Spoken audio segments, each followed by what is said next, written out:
ತ್ರಿವರ್ಣ ನ್ಯೂಸ್ಗೆ ಸ್ವಾಗತ. ನಾನು BM ಹನೀಫ್. ಇದು ಹನಿ ಟ್ರ್ಯಾಕ್. ಸ್ನೇಹಿತರೆ, ಬೃಹನ್ ಮುಂಬೈ ಮಹಾನಗರ ಪಾಲಿಕೆಯ ಇಲೆಕ್ಷನ್ನಲ್ಲಿ ಹೈದರಾಬಾದಿನ ಅಸಾದುದ್ದೀನ್ ಒವೈಸಿ ಮ್ಯಾಜಿಕ್ ಮಾಡಿದ್ದಾರೆ. ಅವರ ಪಕ್ಷ ಆಲ್ ಇಂಡಿಯಾ MIM ಎಲ್ಲ ಪಾಲಿಕೆಗಳಲ್ಲಿ ಒಟ್ಟು 125 ಸ್ಥಾನಗಳನ್ನು ಗೆದ್ದುಕೊಂಡಿದೆ. ಮಹಾರಾಷ್ಟ್ರದಲ್ಲಿ ಬೃಹನ್ ಮುಂಬೈ ಸಹಿತ ಒಟ್ಟು 29 ಮುನ್ಸಿಪಲ್ ಕಾರ್ಪೊರೇಷನ್ಗಳಿಗೆ ಚುನಾವಣೆ ನಡೆಯಿತು. ಎಲ್ಲಾ ಕಾರ್ಪೊರೇಷನ್ಗಳಲ್ಲೂ MIM ಒಟ್ಟು 125 ಸ್ಥಾನಗಳನ್ನು ಗೆದ್ದುಕೊಂಡಿದೆ. 75,000 ಕೋಟಿ ರೂಪಾಯಿ ಬಜೆಟ್ ಇರೋ ಬೃಹನ್ ಮುಂಬೈ ನಗರ ಪಾಲಿಕೆ ಒಂದರಲ್ಲೇ MIM ತನ್ನ 8 ಕಾರ್ಪೊರೇಟರ್ಗಳನ್ನು ಗೆಲ್ಲಿಸಿಕೊಂಡಿದೆ. ಮಹಾರಾಷ್ಟ್ರದಲ್ಲಿ ಈವರೆಗೆ ಮೈನಾರಿಟಿ ವೋಟ್ಗಳ ಮೇಲೆ ಪ್ರಾಬಲ್ಯ ಸಾಧಿಸಿದ್ದ ಕಾಂಗ್ರೆಸ್, ಸಮಾಜವಾದಿ ಪಕ್ಷ, ಶರದ್ ಪವಾರ್ ಅವರ NCP ಮತ್ತು ಠಾಕ್ರೆ ಶಿವಸೇನೆ ಎಲ್ಲರೂ ಕೂಡ ಒವೈಸಿಯ ಪಕ್ಷದ ಈ ಸಾಧನೆಯನ್ನು ನೋಡಿ ದಿಗ್ಭ್ರಮೆಗೊಂಡಿದ್ದಾರೆ. ಮಹಾರಾಷ್ಟ್ರದಲ್ಲಿ ಒವೈಸಿ ಜನಪ್ರಿಯತೆಯ ಗ್ರಾಫ್ ಒಮ್ಮಿಂದೊಮ್ಮೆಲೆ ಇಷ್ಟೊಂದು ಏರಲು ಕಾರಣಗಳೇನು? ಅದರಲ್ಲೂ ಮುಂಬೈಯಲ್ಲಿ ನೆಲೆ ಸ್ಥಾಪಿಸಿದ್ದಂತಹ ಸೆಕ್ಯುಲರ್ ಪಕ್ಷಗಳು ಸೋತದ್ದೇಕೆ? ಮೈನಾರಿಟಿ ಅವರು ಇತರ ಸೆಕ್ಯುಲರ್ ಪಕ್ಷಗಳನ್ನೆಲ್ಲ ತಿರಸ್ಕರಿಸಿದ್ದಾರಾ? ಮೈನಾರಿಟಿ ವೋಟ್ಗಳು ಡಿವೈಡ್ ಆಗಿ ಅದರ ಲಾಭ ಏನಾದರೂ ಒವೈಸಿ ಅವರಿಗೆ ಸಿಕ್ಕಿದೆಯಾ? ಮುಖ್ಯವಾಗಿ ಕಾಂಗ್ರೆಸ್ ಪಕ್ಷವನ್ನ ಮಹಾರಾಷ್ಟ್ರದ ಮುಸ್ಲಿಮರು ಈ ಸಲ ಪೂರ್ತಿಯಾಗಿ ತಿರಸ್ಕರಿಸಿದ್ದಾರಾ? ಈ ಎಲ್ಲ ಪ್ರಶ್ನೆಗಳ ಬಗ್ಗೆ ಮಾತಾಡ್ತೀನಿ. ಅದಕ್ಕೂ ಮುನ್ನ ಒಂದು ಮನವಿ, ನೀವಿನ್ನೂ ನಮ್ಮ ಚಾನೆಲ್ಗೆ ಸಬ್ಸ್ಕ್ರೈಬ್ ಮಾಡಿಲ್ಲ ಎಂದಾದಲ್ಲಿ ಈಗಲೇ ಸಬ್ಸ್ಕ್ರೈಬ್ ಮಾಡಿ ಈ ವಿಡಿಯೋವನ್ನು ಪೂರ್ತಿಯಾಗಿ ನೋಡಿ.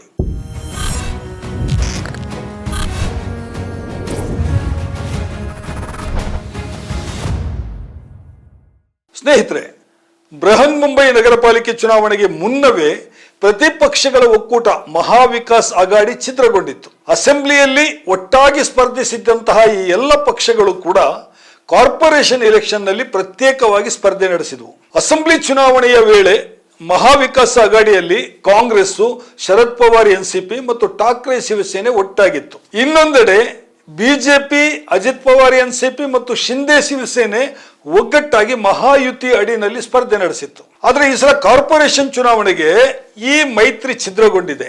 ಕಾಂಗ್ರೆಸ್ ಮತ್ತು ಬಿಜೆಪಿ ಕೂಡ ತಮ್ಮ ಜೊತೆಗಾರರನ್ನು ಬಿಟ್ಟು ಪ್ರತ್ಯೇಕವಾಗಿ ಸ್ಪರ್ಧೆ ನಡೆಸಿವೆ. ಇದರ ಜೊತೆಗೆ 2 ಹೊಸ ಕಾಂಬಿನೇಷನ್ಗಳು ಕೂಡ ಈ ಸಲ ರೆಡಿ ಆದವು. ಉದ್ಧವ್ ಠಾಕ್ರೆ ಮತ್ತು ಬಾಲಾ ಠಾಕ್ರೆಯ ಅಳಿಯ ರಾಜ್ ಠಾಕ್ರೆ ಒಗ್ಗಟ್ಟಾಗಿ ಅಭ್ಯರ್ಥಿಗಳನ್ನು ನಿಲ್ಲಿಸಿದ್ರು. ಹಾಗೆಯೇ ಶರದ್ ಪವಾರ್ ಮತ್ತು ಅವರ ಅಳಿಯ ಅಜಿತ್ ಪವಾರ್ ಇಬ್ರು ಒಗ್ಗಟ್ಟಾಗಿ NCPಯ ಅಭ್ಯರ್ಥಿಗಳನ್ನ ಕಣಕ್ಕಿಳಿಸಿದ್ರು. ಆದ್ರೆ ಈ ಕಾಂಬಿನೇಷನ್ ವರ್ಕೌಟ್ ಆಗಲಿಲ್ಲ. ಫಲಿತಾಂಶ ಬಂದಾಗ ಬಿಜೆಪಿ ಮತ್ತು ಶಿಂದೆ ಶಿವಸೇನೆ 29 ಕಾರ್ಪೊರೇಷನ್ಗಳಲ್ಲಿ ಒಟ್ಟು ಅತ್ಯಧಿಕ 1425 ಕಾರ್ಪೊರೇಟರ್ಗಳನ್ನು ಗೆಲ್ಲಿಸಿಕೊಂಡಿವೆ.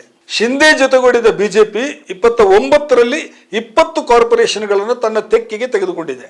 ಈ ಫಲಿತಾಂಶದಲ್ಲಿ ಎಲ್ಲರಿಗೂ ಅಚ್ಚರಿ ಮೂಡಿಸಿದ್ದು ಒವೈಸಿ ಪಕ್ಷದ ಸಾಧನೆ. 2017ರಲ್ಲಿ ಮುಂಬೈ ಕಾರ್ಪೊರೇಷನ್ ನಲ್ಲಿ ಒವೈಸಿ ಪಕ್ಷ ಕೇವಲ 2 ಕಾರ್ಪೊರೇಟರ್ಗಳನ್ನು ಹೊಂದಿತ್ತು. ಆದರೆ ಈ ಸಲ 8 ಮಂದಿ ಕಾರ್ಪೊರೇಟರ್ಗಳನ್ನ ಒವೈಸಿ ಅವರು ಗೆಲ್ಲಿಸಿಕೊಂಡಿದ್ದಾರೆ. ಅದಷ್ಟೇ ಅಲ್ಲ, ಮುಂಬೈ ಸಿಟಿ ಹೊರವಲಯದ ಹಲವು ಕಾರ್ಪೊರೇಷನ್ಗಳಿದೆಯಲ್ಲ, ಅಲ್ಲೂ ಕೂಡ ಒವೈಸಿ ಅವರ MIM ಪಕ್ಷ ಅಗಾಧವಾದಂತಹ ಸಾಧನೆಯನ್ನು ಮಾಡಿದೆ. ಛತ್ರಪತಿ ಸಂಭಾಜಿ ನಗರ್ ಅಂದ್ರೆ ಹಿಂದಿನ ಔರಂಗಾಬಾದ್ ಕಾರ್ಪೊರೇಷನ್ ನಲ್ಲಿ ಒವೈಸಿ ಪಕ್ಷ 33 ಸ್ಥಾನಗಳನ್ನು ಗೆದ್ದು ಅಧಿಕೃತವಾದಂತಹ ವಿರೋಧ ಪಕ್ಷವಾಗಿದೆ. ಇಲ್ಲಿ ಒಟ್ಟು 115 ಸ್ಥಾನಗಳಿದ್ದು ಅದರಲ್ಲಿ ಬಿಜೆಪಿ 57 ಸ್ಥಾನಗಳನ್ನು ಗೆದ್ದು ಆಡಳಿತ ಪಕ್ಷವಾಗಿದೆ. ಮಾಲೇಗಾಂವ್ ಕಾರ್ಪೊರೇಷನ್ ನಲ್ಲಿ ಮಾಜಿ ಕಾಂಗ್ರೆಸ್ MLA ಅಶೀಫ್ ಶೇಖ್ ಹೊಸದಾಗಿ ಇಸ್ಲಾಂ ಎಂಬ ಒಂದು ಪಕ್ಷವನ್ನು ಸ್ಥಾಪಿಸಿದರು. Indian secular largest assembly of Maharashtra ಅನ್ನೋದು ಅವರ ಪಕ್ಷದ ಹೆಸರು. ಅದರ ಶಾರ್ಟ್ ಫಾರ್ಮೇ ಇಸ್ಲಾಂ.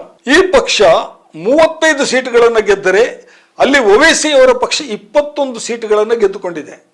18 ಸ್ಥಾನ ಗಳಿಸಿದಂತಹ ಶಿವಸೇನೆಯನ್ನ ಕೂಡ ಒವೈಸಿ ಅವರು ಹಿಂದಕ್ಕೆ ತಳ್ಳಿದ್ದಾರೆ. ಕಾಂಗ್ರೆಸ್ಗೆ ಅಲ್ಲಿ ಕೇವಲ 3 ಸ್ಥಾನ ಸಿಕ್ಕಿದೆ. ಮಾಲೇಗಾಂವ್ನಲ್ಲಿ ಒಟ್ಟು 84 ಸ್ಥಾನಗಳಿವೆ. ಅಸಿಫ್ ಶೇಖ್ ಸಮಾಜವಾದಿ ಪಕ್ಷದ ಜೊತೆಗೆ ಮೈತ್ರಿ ಮಾಡಿಕೊಂಡಿದ್ರು. ಸಮಾಜವಾದಿ ಪಕ್ಷ 5 ಸ್ಥಾನಗಳನ್ನು ಗೆದ್ದುಕೊಂಡಿದೆ. ಅಂದ್ರೆ ಅವರಿಗೆ ಬಹುಮತಕ್ಕೆ 3 ಸೀಟ್ ಕಡಿಮೆ ಬಿದ್ದಿದೆ. ಅದು ಹೇಗೋ ಮಾಡಿ ಅವರು ಅಧಿಕಾರಕ್ಕೆ ಬರ್ತಾರೆ. ಆದರೆ ಇಲ್ಲಿ ಕೂಡ ಒವೈಸಿ ಅವರ ಪಕ್ಷ ಅಧಿಕೃತ ವಿರೋಧ ಪಕ್ಷ ಆಗಲಿದೆ. ಇನ್ನು ನಾಂದೇಡ್ ಕಾರ್ಪೊರೇಷನ್ ನಲ್ಲಿ ಒವೈಸಿ ಅವರ MIMಗೆ 15 ಸೀಟ್ಗಳು ಸಿಕ್ಕಿದೆ. ಅಮರಾವತಿ ಕಾರ್ಪೊರೇಷನ್ ನಲ್ಲೂ 15 ಮಂದಿ ಕಾರ್ಪೊರೇಟರ್ಗಳನ್ನು ಒವೈಸಿ ಅವರು ಗೆಲ್ಲಿಸಿಕೊಂಡಿದ್ದಾರೆ. ಧುಲೆ ಕಾರ್ಪೊರೇಷನ್ ನಲ್ಲಿ 10 ಕಾರ್ಪೊರೇಟರ್ಗಳು, ಸೋಲಾಪುರದಲ್ಲಿ 8 ಮತ್ತು ಥಾಣೆಯಲ್ಲಿ 5 ಸೀಟ್ಗಳನ್ನು ಒವೈಸಿ ಪಕ್ಷ ಗೆದ್ದಿದೆ. ತಮ್ಮದು ಕೇವಲ ತೆಲಂಗಾಣದ ಪಕ್ಷ ಅಲ್ಲ ಅಥವಾ ಬಿಹಾರದ ಪಕ್ಷ ಅಲ್ಲ ಅನ್ನೋದನ್ನ ಮುಂಬೈಯಲ್ಲಿ ಅವರೀಗ ಸಾಬೀತುಪಡಿಸಿದ್ದಾರೆ. ಬಹುತೇಕ ರಾಜಕೀಯ ವೀಕ್ಷಕರು ಒವೈಸಿ ಪಕ್ಷವನ್ನ ಮುಸ್ಲಿಮರ ಕಮ್ಯುನಲ್ ಪಕ್ಷ ಅಂತಲೇ ಕರೀತಾರೆ. ಏಕೆಂದ್ರೆ ಅವರ ಪಕ್ಷದಲ್ಲಿ ಮೆಜಾರಿಟಿ ಅಭ್ಯರ್ಥಿಗಳು ಯಾವಾಗಲೂ ಮುಸ್ಲಿಮರೇ ಗೆಲ್ತಾರೆ. ಆದರೆ ಈ ಸಲ ಒಂದು ವಿಶೇಷ ಇದೆ. ಮುಂಬಯಿಯ 29 ಕಾರ್ಪೊರೇಷನ್ಗಳಲ್ಲಿ ಒಟ್ಟು 125 ಸೀಟ್ಗಳನ್ನು ಏನು ಒವೈಸಿ ಅವರ ಪಕ್ಷ ಗೆದ್ದಿದೆಯಲ್ವಾ, ಅದರಲ್ಲಿ 8 ಮಂದಿ ಕಾರ್ಪೊರೇಟರ್ಗಳು ಮುಸ್ಲಿಮೇತರರು ಇದ್ದಾರೆ. ಒವೈಸಿ ಪಕ್ಷದ ಈ ಜಯಬೇರಿ ಏನನ್ನು ಸೂಚಿಸ್ತಾ ಇದೆ? ಮಹಾರಾಷ್ಟ್ರ ನಗರ ಪ್ರದೇಶಗಳಲ್ಲಿ ಕಾಂಗ್ರೆಸ್ಸಿನ ಟ್ರೆಡಿಷನಲ್ ವೋಟ್ ಬ್ಯಾಂಕ್ ಆಗಿದ್ದಂತಹ ಮುಸ್ಲಿಮರು ಈ ಸಲ ಪೂರ್ತಿಯಾಗಿ ಕಾಂಗ್ರೆಸ್ ಅನ್ನ ಕೈ ಬಿಟ್ಟಿದ್ದಾರಾ? ಕೋಮುವಾದಿ ಬಿಜೆಪಿಯನ್ನ ಎದುರಿಸೋದಕ್ಕೆ ಬೇರೆ ಸೆಕ್ಯುಲರ್ ಪಕ್ಷಗಳಿಂದ ಸಾಧ್ಯವಿಲ್ಲ, ಅದೇನಿದ್ದರೂ ಒವೈಸಿಯೇ ಬೇಕು ಅಂತ ಏನಾದರೂ ತೀರ್ಮಾನ ಮಾಡಿದ್ದಾರಾ? ಈ ಪೋಲರೈಸೇಷನ್ ಇದೆಯಲ್ಲ, ಮುಂಬಯಿಯ ಸಮ್ಮಿಶ್ರ ರಾಜಕೀಯ ಸಂಸ್ಕೃತಿಯನ್ನು ಎಲ್ಲಿಗೆ ಕೊಂಡು ಹೋಗ್ತಾ ಇದೆ? ಈ ಎಲ್ಲ ಪ್ರಶ್ನೆಗಳ ಬಗ್ಗೆ ಈಗ ರಾಜಕೀಯ ವೀಕ್ಷಕರ ಮಧ್ಯೆ ಚರ್ಚೆ ನಡೀತಾ ಇದೆ. ಈ ಸಲ ಒವೈಸಿ ಸ್ಪರ್ಧೆಯಿಂದಾಗಿ ಅತ್ಯಧಿಕ ಹೊಡೆತ ತಿಂದಿರುವುದು ಅಖಿಲೇಶ್ ಯಾದವ್ ಅವರ ಸಮಾಜವಾದಿ ಪಕ್ಷ. ಅದು ಮುಂಬೈನಲ್ಲಿ ಕಳೆದ ಚುನಾವಣೆಯಲ್ಲಿ ಸಾಕಷ್ಟು ಬೇರು ಬಿಟ್ಟಿತ್ತು. ಈ ಸಲ ಕಾರ್ಪೊರೇಷನ್ ಚುನಾವಣೆಯಲ್ಲಿ ಮುಂಬೈನಲ್ಲಿ ಸಮಾಜವಾದಿ ಪಕ್ಷ ಕೇವಲ 2 ಸ್ಥಾನ ಗೆದ್ದಿದೆ. ಅದೇ ಎಂಐಎಂ 8 ಸ್ಥಾನಗಳನ್ನು ಗೆದ್ದುಕೊಂಡಿದೆ. ಹೊಡೆತ ತಿಂದಿರುವ ಇನ್ನೊಂದು ಪಕ್ಷ ಕಾಂಗ್ರೆಸ್. ಮುಸ್ಲಿಮರೇ ಮೆಜಾರಿಟಿ ಇರುವಂತಹ 10ಕ್ಕೂ ಹೆಚ್ಚು ಕಾರ್ಪೊರೇಷನ್ಗಳಲ್ಲಿ ಕಾಂಗ್ರೆಸ್ ಪಕ್ಷವನ್ನ ಒವೈಸಿ ಅವರು ಅಕ್ಷರಸ ನೆಲಸಮ ಮಾಡಿದ್ದಾರೆ. ಒಂದು ಉದಾಹರಣೆಯನ್ನು ನೋಡಿ. ಛತ್ರಪತಿ ಸಂಭಾಜಿ ನಗರ ಪಾಲಿಕೆಯಲ್ಲಿ ಒವೈಸಿ ಪಕ್ಷ 33 ಸ್ಥಾನಗಳನ್ನು ಗೆದ್ರೆ ಕಾಂಗ್ರೆಸ್ ಕೇವಲ 1 ಸ್ಥಾನ ಮಾತ್ರ ಗೆದ್ದುಕೊಂಡಿದೆ. ಅಂದ್ರೆ ಅಲ್ಲಿ ಮೈನಾರಿಟಿ ಪೂರ್ತಿಯಾಗಿ ಒವೈಸಿ ಅವರ ತೆಕ್ಕೆಗೆ ಬಂದ್ಬಿಟ್ಟಿದೆ. ಒವೈಸಿ ಪಕ್ಷದ ಗೆಲುವಿನಿಂದ ಎನ್ಸಿಪಿ ಕೂಡ ಬಹಳ ದೊಡ್ಡ ಹೊಡೆತ ತಿಂದಿದೆ. ಶರದ್ ಪವಾರ್ ಮತ್ತು ಅಜಿತ್ ಪವಾರ್ ಅವರ 2 ಎನ್ಸಿಪಿಗಳಿಗೆ ಅದರದ್ದೇ ಆದಂತಹ ಕೆಲವು ಮುಸ್ಲಿಂ ಪಾಕೆಟ್ಗಳಿದ್ವು. ಬಹಳಷ್ಟು ಮುಸ್ಲಿಂ ಮತದಾರರು ಅವರಿಗೆ ವೋಟ್ ಹಾಕ್ತಾ ಇದ್ರು.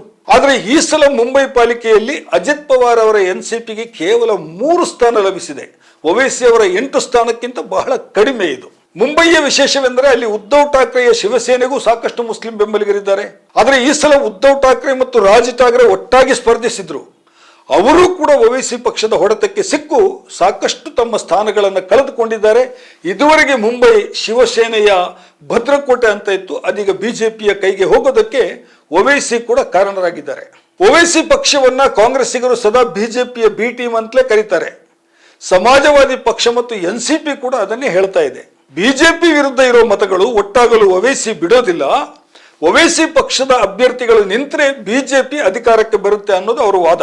ಮುಂಬೈ ಸುತ್ತಲಿನ ಪಾಲಿಕೆಗಳ ಮುಸ್ಲಿಮರೇ ಮೆಜಾರಿಟಿ ಇರುವಂತಹ ಪ್ರದೇಶಗಳಲ್ಲಿ ಕಾಂಗ್ರೆಸ್ ಪಕ್ಷ, ಸಮಾಜವಾದಿ ಪಕ್ಷ ಮತ್ತು ಎನ್ಸಿಪಿಗಳು ತಮ್ಮದೇ ಆದಂತಹ ವೋಟ್ ಬ್ಯಾಂಕ್ಗಳನ್ನು ಈವರೆಗೆ ಸ್ಥಾಪಿಸಿದ್ವು. ಆದರೆ ಈ ಸಲ ಮುಸ್ಲಿಮರು ಬಹುತೇಕ ಕಡೆ ಈ 3 ಪಕ್ಷಗಳನ್ನು ತಿರಸ್ಕರಿಸಿ ಎಂಐಎಂ ಕೈ ಹಿಡಿದಿದ್ದಾರೆ.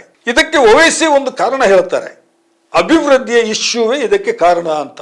ಕಾಂಗ್ರೆಸ್ಸು, ಸಮಾಜವಾದಿ ಮತ್ತು ಎನ್ಸಿಪಿ ಎಲ್ಲರೂ ಕೂಡ ಕಳೆದ ಸಲ ಮುಸ್ಲಿಮರ ಓಟನ್ನು ದೊಡ್ಡ ಮಟ್ಟದಲ್ಲಿ ತಗೊಂಡಿದ್ದಾರೆ. ಆದರೆ ಅವರು ಗೆದ್ದ ಕಡೆ ಯಾವುದೇ ಅಭಿವೃದ್ಧಿಯ ಕೆಲಸವನ್ನು ಮಾಡಿಲ್ಲ. ಅದಕ್ಕೆ ಜನ ಈ ಸಲ ಎಂಐಎಂಗೆ ಓಟ್ ಹಾಕಿದ್ದಾರೆ ಅಂತ ಒವೈಸಿ ಹೇಳ್ತಾ ಇದ್ದಾರೆ. ಒವೈಸಿ ಅವರ ಎಂಐಎಂ ಗೆದ್ದದ್ದು ಬಿಜೆಪಿಗೆ ಅನುಕೂಲವೇ ಆಗಿದೆ ಅನ್ನೋ ವಾದ ಕೂಡ ಇದೆ. ಇದರಿಂದ ಹಿಂದೂ ಮತಗಳ ಪೋಲರೈಸೇಷನ್ ಇನ್ನಷ್ಟು ಸುಲಭವಾಗಿ ಆಗ್ತದೆ, ಬಿಜೆಪಿಗೆ ಅನುಕೂಲ ಆಗ್ತದೆ ಅನ್ನೋದು ಬಿಜೆಪಿ ಮತ್ತು ಶಿಂದೆ ಶಿವಸೇನೆಯ ಕುಸಿಗೆ ಕಾರಣ. ಅದು ನಿಜವೂ ಹೌದು. ಆದರೆ ಸೆಕ್ಯುಲರ್ ಪಕ್ಷಗಳು ತಾವು ಗೆದ್ದ ಕ್ಷೇತ್ರಗಳಲ್ಲಿ ಅಭಿವೃದ್ಧಿ ಕೆಲಸಗಳನ್ನು ಸರಿಯಾಗಿ ಮಾಡಿದ್ದರೆ ಮೈನಾರಿಟಿ ಜನ ಒವೈಸಿಗೆ ಅಲ್ಲಿ ವೋಟ್ ಹಾಕ್ತಿದ್ರ ಅನ್ನೋ ಪ್ರಶ್ನೆ ಕೂಡ ಕೇಳಿ ಬರ್ತಾ ಇದೆ. ಸೆಕ್ಯುಲರ್ ಪಕ್ಷಗಳು ಮೈನಾರಿಟಿ ಮತದಾರರನ್ನು ಟೇಕನ್ ಫಾರ್ ಗ್ರಾಂಟೆಡ್ ಅಂತ ಭಾವಿಸಬಾರದು ಅನ್ನೋದು ಬಹುಶಃ ಈ ಫಲಿತಾಂಶದ ಪಾಠ ಇರಬಹುದು. ಬೆಂಗಳೂರಿನ 5 ಮಹಾನಗರ ಪಾಲಿಕೆಗಳ ಚುನಾವಣೆ ಇನ್ನೇನು ಕೆಲವೇ ತಿಂಗಳಲ್ಲಿ ಬರಲಿದೆ. ಮುಂಬಯಿಯ ಈ ಫಲಿತಾಂಶದಲ್ಲಿ ಕರ್ನಾಟಕದ ಕಾಂಗ್ರೆಸ್ಸಿಗೂ ಕಲಿಯಬೇಕಾದ ಪಾಠಗಳೇನಾದರೂ ಇದೆಯಾ? ಇದು ಯೋಚಿಸಬೇಕಾದಂತಹ ಪ್ರಶ್ನೆ. ಸ್ನೇಹಿತರೆ, ಇದಾಗಿದೆ ಇವತ್ತಿನ ಹನಿ ಟ್ರ್ಯಾಕ್. ಇನ್ನೊಂದು ವಿಷಯ ಜೊತೆಗೆ ಮತ್ತೆ ನಿಮ್ಮ ಮುಂದೆ ಬರ್ತೇನೆ. ತ್ರಿವರ್ಣ ನ್ಯೂಸ್ನ ಸ್ಪೆಷಲ್ ಸ್ಟೋರಿಗಳನ್ನು ನೋಡ್ತಾ ಇರಿ. ನಮಸ್ಕಾರ.